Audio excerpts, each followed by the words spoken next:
Well, something new is coming to the Isle of Man. I say that because it's extreme, and with me is Paul, who's joining us here. It's like a triathlon, but extreme. Over to you. It certainly is. I mean, triathlon is a fairly kind of broad church. There's a range of events of, from small ones that are fantastically kind of newcomer friendly, and you should definitely have a go, all the way through to the opposite end of the spectrum, which is where this event lies. Kind of extreme by name, extreme by nature.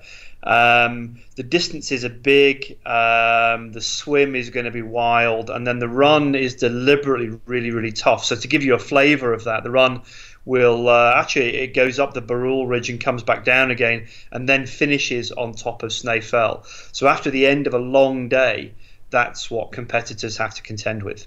Okay, we've got this great video we can start showing here, which shows the Isle of Man off to its perfect sort of, the sort of ruggedness, would you say? I mean, is that why you pick this to push this sort of outdoor but against the elements sort of thing?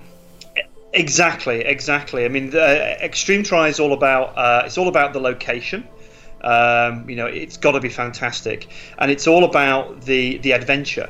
And the Isle of Man is absolutely a place for adventure. I mean, I've been to the island a few times prior to kind of working on this race, and then we started visiting to explore for the race. I was blown away at just how beautiful and just how wild and rugged and diverse the place is. There's a huge range of landscapes in such a kind of a fairly small geographical place, and it suits what we're trying to do with Extreme Tri, which is attract people from around the world to come and have an adventure in a place that perhaps they wouldn't have otherwise visited, which is remote enough to be kind of interesting but accessible enough to be doable.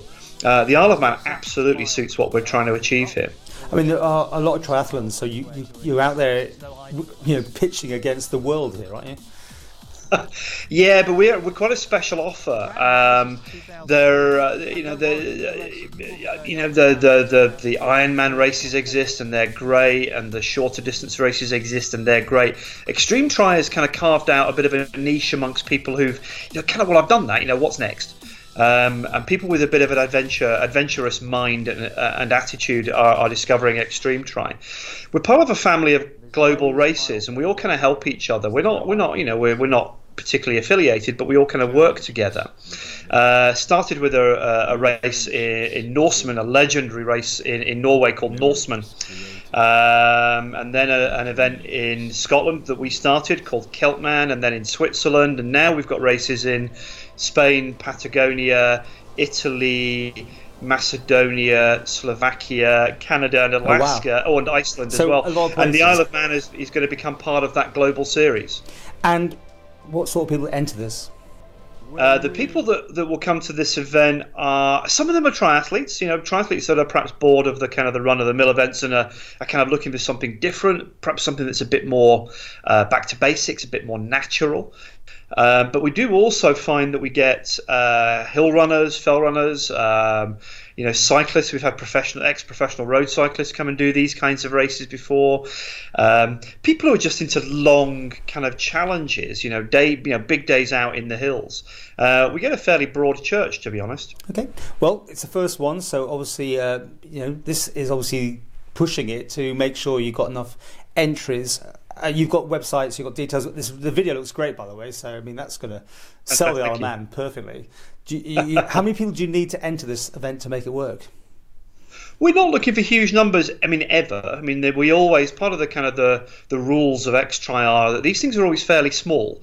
So it's never going to be a massive event. It's never going to be kind of dominate the island. It's never going to be terribly visible. And that's deliberate. We don't want to annoy people. We want the people within the race to have a great experience and have a chance to get to know each other. It's part of the kind of the community of the race. To make it run in 2019, we don't need big numbers. We're going to run it whatever. We're kind of treating it in some ways as a test event. Clearly, the more the merrier. But it's not going to be some vast event. Okay, well, the details on the screen here. You can get all the information and that sort of thing. And for you, preparation-wise, is it infrastructure-wise, is it a big thing to do? Yes, it is. I mean, there's a fair degree of work in terms of planning, and we're working our way through that process now. We're getting amazing help and support from Isle of Man government and from communities and businesses on the island. We're really grateful for that. It's amazing.